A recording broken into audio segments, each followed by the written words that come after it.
முதலாவதாக திரு பிரியன், திமுகவும் அதிமுகவும் இருமொழி கொள்கை அப்படின்ற ஒரே புள்ளியில இணைஞ்சிருக்காங்க. இதற்கு முந்தைய காலகட்டங்கள்ல மொழியை முன்வைத்து பேசக்கூடிய அந்த அரசியல் என்பதும் மக்களிடையே கொண்டு செல்வதும் எவ்வாறாக கட்சிகளுக்கு அரசியல் ரீதியாக உதவி இருக்கு.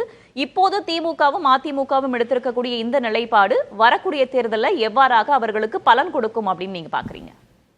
மொழிக் கொள்கையை பொறுத்த மட்டும் திமுகவுக்கும் அதிமுகவுக்கும் ஒரே கொள்கை தான், இருமொழி கொள்கை தான். ஸோ ஆனால் அதில் ஒரு வித்தியாசம் என்னன்னு பார்த்தீங்கன்னா, எம்ஜிஆர், ஜெயலலிதா, கலைஞர் போன்றவர்களாக இருந்தவரையும் அந்த கொள்கைக்கு பெரிய அளவுக்கான ஒரு எதிர்ப்புகள்லாம் இருந்ததில்லை. ஆக்சுவலாக இப்போ ஒரு எதிர்ப்பை தமிழ்நாடு சந்திக்கிறதுன்றதை நம்ம கண்கூடாக பார்க்குறோம். நம்ம பாஜக மூலமாக சந்திக்கிறத பார்க்குறோம்.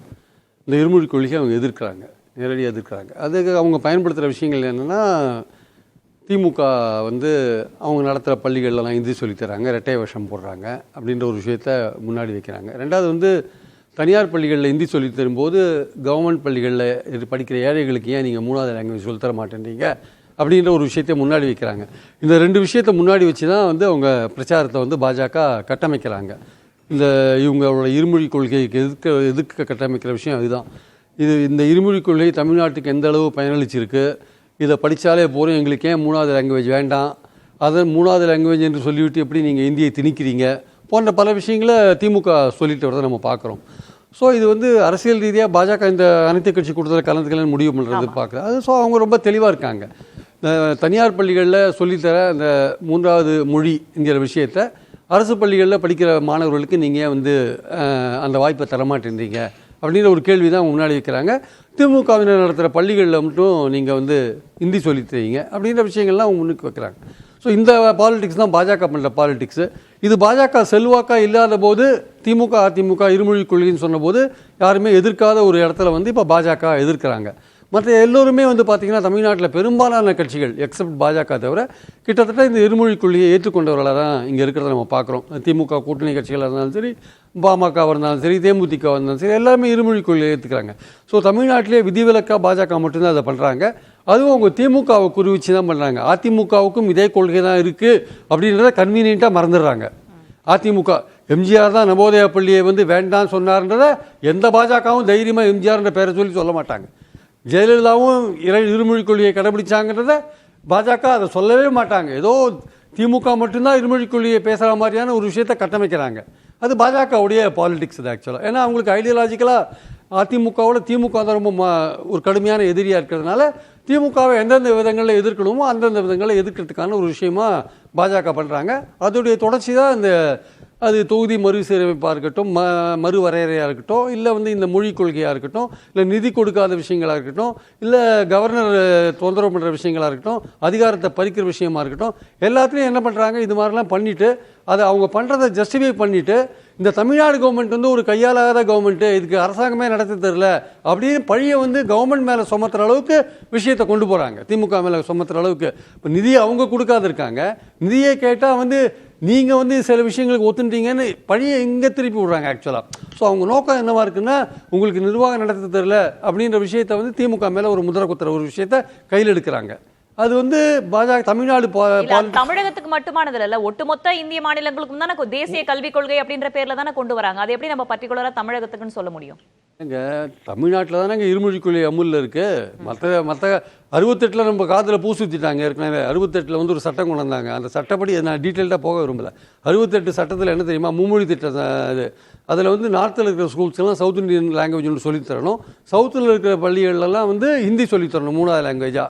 அது தமிழ்நாடு மட்டும் அதில் தப்பிச்சது. ஏன்னா அப்போவே அண்ணா இருமொழி கொள்கை கொண்டாந்துட்டார். ஆனால் கேரளா, கர்நாடகா, ஆந்திரா அதில் மாட்டின்ட்டாங்க. அவங்க 3வது மொழியான இந்தியை கற்றுத்தர வேண்டிய கட்டாயத்துக்கு தள்ளப்பட்டாங்க. காங்கிரஸ் ஆட்சியில் தான் நடந்தது. காங்கிரஸுக்கும் பாஜகவுக்கும் ஒரு வித்தியாசம். 2 பேரும் இந்தியை திணிக்கிறதுல ஒற்றுமையாக இருப்பாங்க. பாஜகவுக்கு இன்னும் கூடுதல் விஷயம் என்னென்னா, ஹிந்திக்கு அடுத்தது சமஸ்கிருதத்தை கொண்டு வருவாங்க. அதுதான் அவங்களுடைய நோக்கம். காங்கிரஸ்க்கு அது கிடையாது, இந்தியோடு நிறுத்திப்பாங்க அவங்க. ஸோ அப்படி கொண்டாந்த போது சவுத் இந்தியாவில் இருக்கிற தமிழ்நாடு தவிர மற்ற மாநிலங்கள்லாம் ஹிந்தி வந்துடுச்சு. ஏன் இன்றைக்கி அவங்களாம் 3வது லாங்குவேஜ் ஹிந்தி படிக்கிறாங்கன்னா 68 வந்த சட்டத்தோட விளைவு தான் அது. ஆனால் நம்ம காதில் பூ சுற்றினாங்களே 3வது லாங்குவேஜ்னு சவுத் இந்தியா காதில். நார்த்தில் எவனாவது தமிழ் படித்தானா, எவனாவது தெலுங்கு படித்தானா, எவனாவது கன்னடம் படித்தானா, இந்த கேள்விக்கு பாஜக பதிலே கிடையாது. பாஜக பதிலே கிடையாது. இதான் விஷயம். ஸோ இதெல்லாம் திமுக சொல்லுவாங்க, அது வேறு விஷயம். இது உண்மையும் கூட, யதார்த்தமும் கூட. ஸோ அதனால் வந்து திமுக பாஜக எதிர்ப்புன்றது இந்த வகையில் தான் போகும். ஆக்சுவலாக வந்து அதிமுக பாஜக எதிர்ப்புன்றது நான் சொல்கிறது அதிமுகவை பொறுத்தமட்டும் பாஜக வந்து அவங்க என்ன மொழி கொள்கையை வச்சிருந்தாலும் அவங்க அதை பற்றியெல்லாம் கவலைப்பட மாட்டாங்க. அவங்கள எப்படி மேனேஜ் பண்ணுறதுன்னு அவங்களுக்கு தெரியும். இவங்களும் வந்து அவங்க கூட சாப்பிட்டா தான் போயிட்டு இருக்காங்க. தீவிரமாக எதிர்க்கிற மாதிரி இல்லை. இப்போ இதுவே பாருங்கள், நிதி கொடுக்காத விஷயத்திலேயே அதிமுக உண்மையிலேயே வந்து பாஜகவோட எங்களுக்கு கூட்டணியெல்லாம் கிடையாது, நாங்கள் பிரிஞ்சு வந்துட்டோம்னு சொல்கிறாங்க. இது தமிழ்நாடு நலன் சார்ந்த ஒரு விஷயம். முக்கியமான எதிர்க்கட்சியாக அதிமுக இருக்குது. அவங்க என்ன பண்ணுறாங்க, மத்திய அரசை போகிற போக்கில் ஒரு குறை சொல்லிட்டு மாநில அரசு நீங்கள் 39 எம்பிக்கள் வச்சுருக்கீங்க, என்ன பண்ணுறீங்க ஏது பண்ணுறீங்க, நீங்கள் போய் டெல்லியில் குரல் கொடுத்து வாங்க வேண்டியதானு போல பல விஷயங்களை சொல்கிறாங்க. சாஃப்ட் டவுன் எடுக்கிறாங்க. அதே சமயத்தில் நீங்கள் பாஜகவுக்கு எதிராக நீங்கள் இருக்கீங்க, இல்லை மத்திய அரசை நீங்கள் வன்மையாக கண்டிக்கிறீங்கன்னா தெருவில் இறங்கி நீங்க எத்தனை போராடி இருக்கணும் இல்லையா? நீங்க தமிழ்நாட்டு மக்களுக்காக தானே போராடுறீங்க. சாஃப்ட் டவுனுக்கான காரணம் என்னவா இருக்கும்னு நினைக்கிறீங்க? இன்னும் அந்த கூட்டணிக்கான வாய்ப்பு திறந்திருக்குன்னு நினைக்கிறீங்களா? வலது பக்கம் தாவேகாவுக்கு கதவு திறந்திருக்காங்க, இடது பக்கம் பாஜகவுக்கு கதவு திறந்திருக்காங்க. எந்த கதவு பெட்டரா இருக்கோ அந்த கதவு முடிவு பண்ணுவாங்க.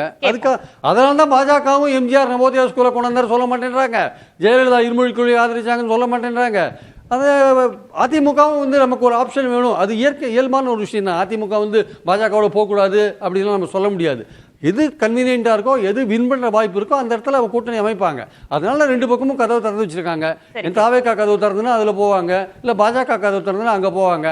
அதனால சாப்பிட்டா இருக்காங்க, ரெண்டு சைட்லையும் சாப்பிட்டா இருக்காங்க. சரி, அதனது கூட்டணிக்கான வாய்ப்பை திறந்தே வைத்திருக்கிறது அதிமுகன்றீங்க. அந்த கேள்வி நம்ம திரு அக்னீஸ்வரன் கேட்கலாம். அதுக்கு முன்னதாக திரு ஆசீர்வாதம், இந்த மும்மொழி கொள்கை அப்படின்ற விஷயத்துல தமிழகத்துல குறிப்பாக திமுகவுக்கு எதிராக அரசியல் செய்கிறது பாஜக அப்படின்னு சொல்லியிருக்காரு. ஒன்று. இரண்டாவது, அதிமுக மேல ஒரு சாஃப்ட் டவுன் எடுக்குது பாஜக அப்படின்ற ஒரு விஷயத்தையுமே சேர்த்தே சொல்லியிருக்காரு. உங்களுடைய வந்து வணக்கம். திரு பிரியன் சொன்னதுல இருந்து நான் வந்து அதனுடைய தொடர்ச்சியா அதுக்கு பதில் சொல்ற மாதிரி நான் வந்து என்னுடைய விவாதத்தை வந்து அமைக்கணும் அப்படின்னு நினைக்கிறேன். அதற்கு முதல் படியாக வந்து இன்னைக்கு நம்மளுடைய முதலமைச்சர் திரு மு.க. ஸ்டாலின் அவர்களுக்கு எங்களுடைய பிறந்த நாள் வாழ்த்துக்கள். சார் வந்து சொன்னார் வந்து கோத்தாரி கமிஷன் 1964 1964 இருந்து 1966 கோத்தாரி கமிஷன் தான் வந்து வட இந்தியர்கள் வந்து தென்னிந்திய மொழிகளை படிக்கணும், தென்னிந்தியர்கள் வடமொழி அதாவது வந்து ஹிந்தி மொழியை வந்து படிக்கணும் அப்படின்னு. சார், அந்த கோத்தாரி கமிஷன் பீரியட்ல நீங்களே சொன்னீங்க அது காங்கிரஸ் பீரியட்ல வந்துச்சுன்னு. காங்கிரஸ் பீரியட்ல வந்து அதுக்கு பிறகு இப்ப வந்து 61 வருஷம் ஆச்சு. இந்த 61 வருஷத்துல நாங்க ஆட்சி செஞ்சது வந்து 13 வருடம் தான். மீதி எல்லாமே காங்கிரஸ் வந்து ஆட்சி செஞ்சது. அந்த காங்கிரஸ் கேட்க வேண்டிய கேள்வி, வாஜ்பாய் பீரியட் சேர்த்துக்கோங்க, அதை சேர்த்துதான் சொன்னேன் சார். 10+3 இதுவே 11 ஆச்சு, அது ஒரு 5-16 வருஷம். சரி, அப்ப ரைட், ஓகே. நான் எனக்கு வேணா கணிதம் வந்து வீக்கா இருக்கலாம், 15ன்னு வச்சுக்கோங்க. மீதி வந்து காங்கிரஸுடைய ஆட்சி, காங்கிரஸுடைய வந்து தோழமை கட்சியான திமுகவுடைய நண்பர் மதிவாணன் இருக்காரு. இந்த கேள்வி நீங்க வந்து மதிவாணன் வச்சிருந்தீங்கன்னா சரியான ஒரு விவாதமா இருந்திருக்கும். ஏன்னா எங்களை பொறுத்தவரை தேசிய கல்விக் கொள்கையில வந்து எந்த இடத்திலுமே வந்து ஹிந்தியை திணிப்போம் அப்படின்னு நாங்க சொல்லவே இல்லை. இது வந்து தமிழக கட்சிகள், அதிலும் குறிப்பாக திமுக மற்றும் திமுகவுடைய தோழமை கட்சிகள் அவங்க கட்டமைக்கக்கூடிய ஒரு பொய் பிரச்சாரம். அதன் காரணமாகத்தான் நாங்கள் வந்து அவர்களுக்கு எதிராக வந்து ஒரு கையெழுத்து இயக்கத்தை வந்து 5ஆம் தேதியில இருந்து என்னைக்கு வந்து இவங்க ஆல் பார்ட்டி மீட்டிங் நடத்துறாங்களோ அன்னில இருந்து வந்து நாங்க ஆரம்பிக்கிறோம். எதனால ஆரம்பிக்கிறோம் அப்படின்னா, மக்கள் விரும்புகிறார்கள், மாணவர்கள் விரும்புகிறார்கள். எங்களுக்கு 3வது ஒரு மொழி வேண்டும். அந்த 3வது மொழியை நாங்கள் கற்றுக்கொள்ள வேண்டும். அது வந்து காலத்தின் கட்டாயம். நம்ம உடனடியாக வந்து ஹிந்தி திணிப்பு வந்து நம்ம 60 வருஷம் 70 வருஷத்துக்கு முன்னாடி, கிட்டத்தட்ட 90 வருஷத்துக்கு முன்னாடி ப்ரீ இண்டிபெண்டன்ஸ கூட வந்து ஆரம்பிச்சு பேசுவாங்க. ஆனா காலம் மாறிடுச்சு. அது தொடர்பாக கருத்து ஏதேனும் கேட்கப்பட்டதா? 3வது மொழியை கற்க விரும்புகிறார்கள் அப்படின்னு நீங்க சொன்னதன் அடிப்படையில சரியான கேள்வி கேட்டிருக்கீங்க மேடம்.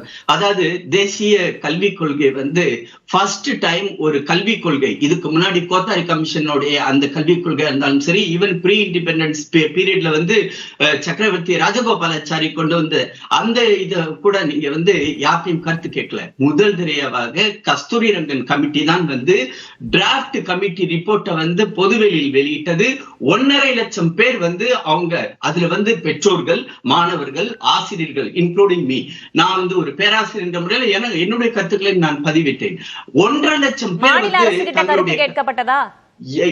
பொது எல்லார்கிட்டயுமே கருத்து கேட்டது, எல்லார்கிட்டையும் பொது வெளியில் வைக்கப்பட்டது. அதுதான் சொல்றேன் இல்லைங்களா, பொது வெளியில் வைக்கப்பட்ட ஒரே தேசிய கல்விக் கொள்கை இப்போ வந்து 2020 கல்விக் கொள்கை தான். அதன் காரணமாக 1.5 லட்சம் பேர் வந்து அதுக்கு அவங்களுடைய கருத்துக்களை தெரிவித்தார்கள். அந்த கருத்துக்களை வாங்கி கிட்டத்தட்ட ஒரு வருடம் அந்த கருத்துக்களின் மேலே வந்து விவாதம் நடத்தப்பட்டது NCERT ஆபீஸ்ல, டெல்லியில உள்ள ஆபீஸ்ல. ஆக எல்லாரிடமும் கருத்து கேட்கப்பட்டு மாணவர்கள் சொன்னது இந்த கருத்துக்களின் படி இங்க வந்து இன்ஃபேக்ட் வந்து டிராப்ட்ல வந்து ஹிந்தின்ற வார்த்தை தான் இருந்துச்சு. அதை மாற்றியவர் வந்து திரு நரேந்திர மோடி அவர்கள். அவர் தான் சொன்னார் இந்த இடத்தில் ஹிந்தி எதிர்ப்பு வந்த மாற்றினீங்க, தமிழ்நாட்டில் எதிர்த்த பிரதமர் மாற்றினீங்க. நோ சார், 1.5 லட்சம் பேர் வந்து தமிழ்நாட்டுல இருந்து கொடுக்கல சார். ஆக மொத்தம் நீங்க மாத்தினது எப்படி ஹிந்தி அல்லது மூன்றாவது மொழி எப்படி மாத்தினீங்க? நீங்க பேசும்போது நான் அமைதியா கேட்டுக்கிட்டு இருந்தேன். நான் முடிச்ச உடனே நீங்க சொல்லுங்க. உங்களுக்கு முழு உரிமை உண்டு, உங்களுக்கு முழு உரிமை உண்டு. நீங்க என்ன வேணாலும் கேள்வி கேளுங்க, பதில் சொல்றதுக்காக தான் நான் வந்திருக்கிறேன். ஆக மொத்தம் இந்த 1.5 லட்சம் பேர் மக்கள்கிட்ட இருந்து கேட்டதுல அவங்க கேட்டதுல தாய்மொழின்றத வந்து அமைச்சரவை கூட்டத்துல மாத்தினவர் வந்து திரு நரேந்திர மோடி அவர்கள். அதுதான் இதனுடைய சிறப்பு அம்சம். இந்த இடத்துல ஹிந்தின்ற வார்த்தையே அந்த தேசிய கல்விக் கொள்கையில எங்கேயுமே கொண்டு வரல. ஆக மொத்தம் இவர்கள் கொண்டு வருகிற இந்த பொய் பிரச்சாரத்தை நாங்கள் தோலுரிக்க வேண்டிய கட்டாயத்தில் இருக்கிறோம். தமிழகத்தில் இருக்கக்கூடிய பிரதான கட்சிகளான திமுக, அதிமுக 2 கட்சிகளும் ஒரு சேர்ந்து இருமொழி கொள்கை தான் எங்களுக்கு வேணும், மும்மொழி கொள்கை வேண்டாம் அப்படின்னு சொல்றாங்க. அப்படி இருக்கக்கூடிய இந்த சூழல்ல பாஜக மட்டும் தனித்து ஒரு டேக் எடுக்குதா தமிழகத்துல? அதாவது மக்களுடைய அபிலாஷையை பூர்த்தி செய்வதுதான் எங்களுடைய கடமை. இப்ப வந்து 5ஆம் தேதி நாங்க வந்து ஒரு கையெழுத்து இயக்கம், அதுல வந்து 1 கோடி மக்களிடம் நாங்கள் போய் சேர்க்க போயிடும். அதாவது பூத்துல ஆரம்பிச்சு, மண்டல் ஆரம்பிச்சு, அதுக்கு மேல மாவட்டம், அதுக்கு பிறகு மாநில அளவில் நாங்கள் பொதுமக்களை, மாணவர்களை, ஆசிரியர்களை நாங்கள் சந்திக்க இருக்கிறோம். அவர்களிடம் மும்மொழி கொள்கையை பற்றி எடுத்துரைக்க போகிறோம். அவர்களிடம் கையெழுத்து பெற இருக்கிறோம். இதுதான் நாங்கள் வந்து மக்களிடம் கொண்டு போய் சேர்க்க வேண்டும். ஏன் சேர்க்க வேண்டும் என்றால் அவர்களுக்கு தேவையானதை நாங்கள் செய்ய வேண்டும். அதன் காரணமாக தேசிய கல்விக் கொள்கையுடைய சிறப்பு அம்சங்களை நாங்கள் எடுத்து சொல்ல வேண்டும். கையெழுத்து இயக்கம் போன்றவற்றை நீங்க நடத்துறீங்க, மும்மொழி கொள்கையை எடுத்துட்டு போய் மக்கள் கிட்ட சேர்க்க போறீங்க போன்ற விஷயங்களை பண்றீங்க, அது ஓகே. நான் கேக்குறது என்னன்னா, திமுக, அதிமுக 2 பிரதான கட்சிகளும் தமிழகத்தில் இருக்கக்கூடிய கட்சிகள் ஒரே புள்ளியில ஒன்றிணைறாங்க, இருமொழி கொள்கை தான் வேணும் அப்படின்னு. அப்போ ஒரு ஆப்போசிட் ஸ்டாண்ட பாஜக எடுக்குது அப்படின்னும் போது அவ்வாறாக எதிர்க்க முடியுமான்னு கேக்குறேன். அதுதானே நிசப்தமான உண்மை. இந்த உண்மையை வந்து யாருமே மறுக்க முடியாது. அவங்க 2 பேரும் ஒன்னா இருக்கட்டும், அதை பத்தி வந்து எங்களுக்கு கவலை இல்லை. எங்களை பொறுத்தவரை சமக்கல்வி அப்படின்றது மக்கள் எதிர்பார்க்கிறார்கள். அதை பெற்று தருவதை எங்களுடைய கடமையாக நாங்கள் பார்க்கிறோம். அதன் காரணமாகத்தான் நாங்கள் மக்களிடம் செல்கிறோம். அவர்கள் 2 கட்சிகளும் ஒன்றாக இருந்து மொழியை வைத்து அவர்கள் அரசியல் செய்வதா இருந்தால் செய்யட்டும், அவர்களுக்கு முழு உரிமை இருக்கிறது. இறுதியாக மக்கள் தான் முடிவெடுக்க வேண்டியும். மக்களுடைய தீர்ப்பு மகேசன் தீர்ப்பு. அதை நோக்கி மக்களிடம் எடுத்து சொல்லும் போது அதனுடைய உண்மையை புரிவார்கள். நீங்க ஆரம்பிக்கிறது பிரியன் சாரே வந்து ஆரம்பிச்சார். நாங்கள் சொல்லுவது வந்து திமுக மற்றும் திமுகவினை சேர்ந்தவர்கள் நடத்தக்கூடிய பள்ளிகளில் ஹிந்தி மொழியை வந்து பயிற்றுவிக்கிறார்களா இல்லையா? நாங்கள் வந்து லிஸ்டே போட்டிருக்கோம். கிட்டத்தட்ட 40 பள்ளிக்கூடங்கள் மறுக்கிறார்களா? அப்ப அதை கேட்டா உடனே அவங்க என்ன சொல்றாங்க, பிசினஸ் வேற. நாம மும்மொழி கொள்கை பத்தி நம்ம ஹிந்தி அந்த விஷயங்களை பத்தி ஆல்ரெடி நிறைய பேசியாச்சு, நம்ம தொடர்ந்து பேசலாம்.